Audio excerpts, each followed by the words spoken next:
Olá, irmãos, como estamos? Espero que estejam todos se cuidando, assim como eu também, para que em breve a gente possa estar novamente aí celebrando juntos ao Senhor e a vida. Queria me aproximar um pouquinho hoje de vocês através desse pequeno vídeo, né? Para falar, compartilhar com vocês aí de uma circunstância que a gente tem observado, né, na vida das pessoas. A gente por aqui também tem um grupo que a gente fala aí das nossas dificuldades, compartilha as nossas dificuldades, nossos anseios, compartilha a palavra de Deus também e troca experiências e tudo. E então a gente vem observando na vida de algumas pessoas um certo esgotamento, né? Um esgotamento, um cansaço, uma prostração, né? Uma apatia, um abatimento, né? Muitas das vezes levada por circunstâncias que se referem ao trabalho, por circunstâncias familiares, demandas do dia a dia, né? Pessoas que têm sido assim sugadas com os problemas, com muitos problemas da vida que levam as pessoas a estarem nessa condição, né? Condição de abatimento e cansaço físico, emocional, algumas vezes até espiritual, né? Então, que circunstâncias são essas? Circunstâncias do dia a dia, como por exemplo do trabalho, né? Algumas pessoas relatam o cansaço com relação ao trabalho, muita demanda, muita cobrança. As pessoas têm que dar conta, né, de situações que às vezes são muito difíceis de lidar, né? Situações que envolvem você ter que entregar resultado, você ter que apresentar soluções, né? As pessoas são cobradas por isso e estão a todo tempo envolvidos com isso, né? Com esse sentimento de ter sempre que apresentar soluções, né? Então isso gera nas pessoas um certo desgaste. Às vezes a circunstância é familiar, né? Um problema muito grave, assim, familiar, muito profundo, né? Questões às vezes de relacionamento que levam a pessoa também a se encontrar nesse estado, né? E outras situações, né? Às vezes é uma doença, né? Que leva a pessoa a estar nesse estado também. Às vezes um desemprego, né? Por um longo período que deixa a pessoa também num abatimento, num cansaço, numa prostração.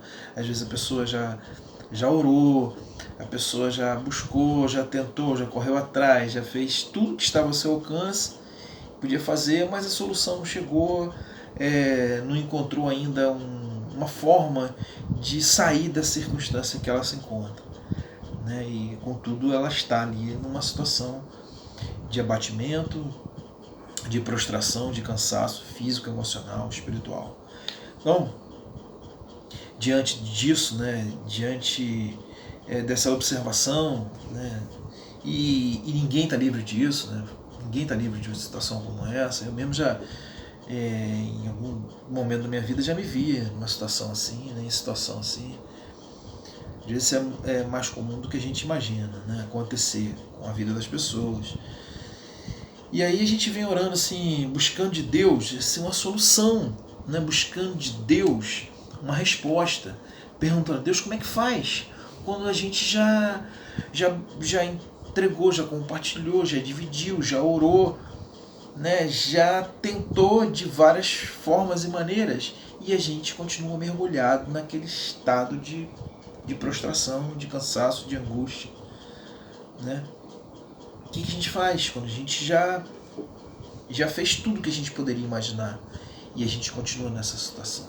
Então vem buscando de Deus assim uma resposta para isso, né? Como é que a gente pode lidar com isso? O que a gente compartilha, né? De que forma a gente compartilha com os irmãos, né? Que palavra a gente tem para as pessoas que estão nessa circunstância? E aí eu me deparei, né, lendo, buscando, orando, me deparei com esse texto aqui, que está no livro de Isaías, que é Isaías 40, do 28 ao 31, que é o que eu queria compartilhar com vocês aqui. Que diz assim: não sabes, não ouviste que o Eterno, o Senhor, o Criador de toda a terra, não se cansa, nem fica exausto? Sua sabedoria é insondável, seu conhecimento incompreensível. Faz forte ao cansado e multiplica o vigor dos que estão fadigados. Ora, até os adolescentes se cansam e ficam exaustos, e os jovens tropeçam e caem. Mas aqueles que esperam no Senhor,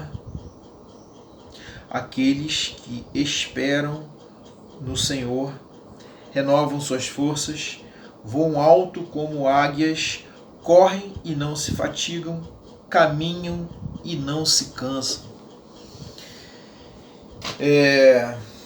E aí, nesse processo de busca, né, acabei me deparando novamente com um pregador que eu gosto muito, né, já mencionei aqui, que é o pregador pastor Ed Renekiewicz, né, falando sobre essa águia, sobre a águia, que diz essa palavra de Isaías, né? A águia que não se cansa. E por que a águia não se cansa? Ele explicava, né? Porque a águia, num dado momento do ciclo da vida dela, né, a águia, apesar dela ter uma visão panorâmica, ela vê tudo que está à sua direita, à sua esquerda, acima, abaixo, e mesmo assim ela não perde o foco na sua presa, né, e alcança voos altíssimos. Mas no ciclo da vida da águia, ela, num dado momento, ela vai para um lugar muito alto e ela entra num processo de descanso. E como se dá esse processo de descanso, de renovação, né, no ciclo da vida da águia? Ela começa a se depenar, começa a arrancar com os bicos as próprias penas, ela arranca o esporão com o bico e, por fim, com o próprio bico, ela desgasta numa pedra. Então ela fica ali completamente vulnerável. É o tempo que ela não pode fazer absolutamente nada, não pode voar, não pode abater mais a sua presa, mas é justamente o período que ela é renovada naturalmente. É um tempo que o esporão cresce naturalmente, novamente. É o tempo em que as suas asas, suas penas crescem naturalmente, novamente. E é o tempo também que o seu bico se recompõe, para que ela se encontre renovada. Então, no ciclo da vida da águia, ela tem esse tempo de descanso, um tempo que ela para e que ela entende que seja necessário esse tempo para que ela volte a voar novamente e, enfim, de encontrar suas presas assim como deve ser, né? Então, esse exemplo da águia é dado para que a gente entenda esse ciclo, né? Que esse ciclo faz parte da nossa vida, um tempo em que a gente precisa parar. E muitas vezes é assim, a gente corre e se cansa e para e entrega nas mãos do Senhor, mas a nossa ansiedade não permite que esse tempo se complete, a gente toma da mão do Senhor novamente, a gente continua correndo e corre e para e tenta descansar e não consegue, volta a correr, enfim, a gente entra nessa batida que nos leva a essa condição, né, de abatimento, de cansaço, esse abatimento emocional, né, físico e espiritual, muitas das vezes. A gente é levado a isso, porque a gente não entende, porque a gente não compreende, porque a gente não consegue realizar na nossa vida o ciclo em que a gente componha nesse ciclo o tempo do descanso, o tempo que absolutamente para você realmente não fazer nada, né? Não fazer nada não significa que você não tenha fé e que você não está buscando. Muito pelo contrário, a pessoa pode falar: pô, mas você não vai correr atrás? Você não vai fazer nada?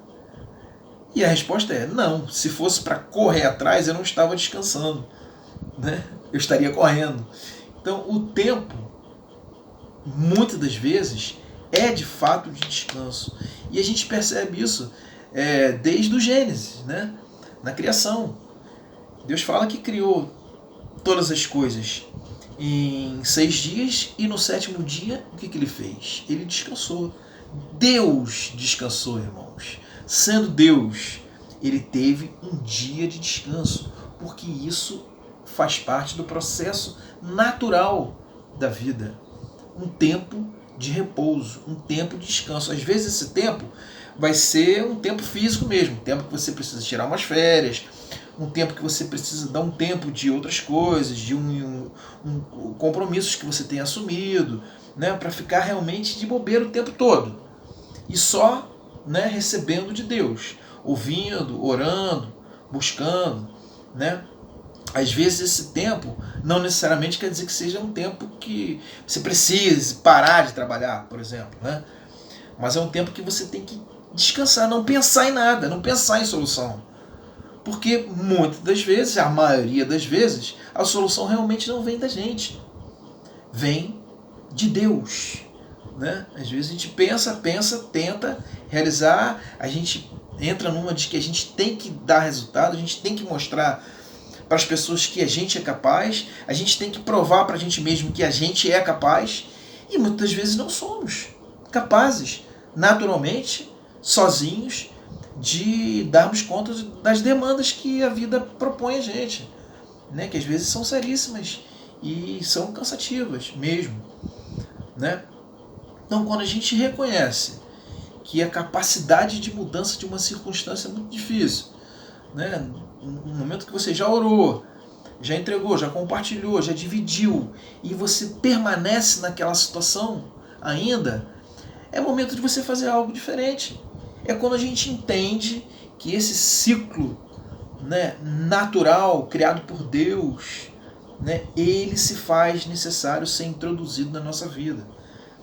Né? Faz parte do ciclo pararmos algumas das vezes para simplesmente não fazermos absolutamente nada e esperar de Deus, esperar em Deus. O descanso é esperar em Deus e só em Deus, em mais ninguém e em mais nenhuma outra solução que possa se apresentar que não venha de Deus. A gente aprende isso também quando Deus ensina ao povo de Israel que era necessário um dia de descanso. Né? O povo judeu guarda o sábado, né, para que houvesse um dia de descanso, um tempo só de meditação, né, de busca, de oração, e não se faz absolutamente mais nada, absolutamente mais nada. Então é o tempo do descanso. Né? A gente sabe, né? A gente entende que em Cristo Jesus, no tempo da graça, a gente não vai tomar uma lei com radicalidade, mas naquele tempo se fazia necessário para que o povo entendesse que era incluir no ciclo da tua própria vida o descanso. O descanso faz parte, o descanso em Deus faz parte para que haja renovo nas nossas vidas. Então que, irmãos, se você se encontra, não sei, né? Se você se encontra nessa situação assim, de abatimento, de cansaço, de prostração, né, física, emocional, desgastado emocionalmente, fisicamente, espiritualmente, às vezes é necessário você entender que há um tempo de descanso para a sua vida. Isso não quer dizer que você não tenha fé para ir à luta. Muito pelo contrário, quando a gente entrega, né, e quando a gente para e quando a gente descansa, ali absolutamente você está assumindo a sua fé. Você está exercendo a tua fé. Né? Porque que é coisa mais do que apresentar a sua fé no momento que você para de não fazer nada e espera em Deus? Isso é fé. Né? Então, irmãos, que a gente possa aprender, isso falo para mim, né? Eu aprendo com isso também, que a gente possa aprender através dessa palavra a necessidade do descanso de Deus, de incluir no ciclo da nossa vida o tempo do descanso em Deus, o tempo que a gente não vai fazer absolutamente nada, não vai correr atrás de soluções. A gente vai esperar que as soluções literalmente venham dos céus. Irmãos, que você possa entender e absorver isso para a sua vida, assim como eu tenho procurado absorver e entender isso para a minha própria vida. Beleza, queridos? Que o Senhor nos ensine e nos abençoe nesse tempo, e queria dar um beijo aí no coração de todos. Tá? Um beijão, que o Senhor nos ensine dessa forma. Beijos e a paz do Senhor para todos.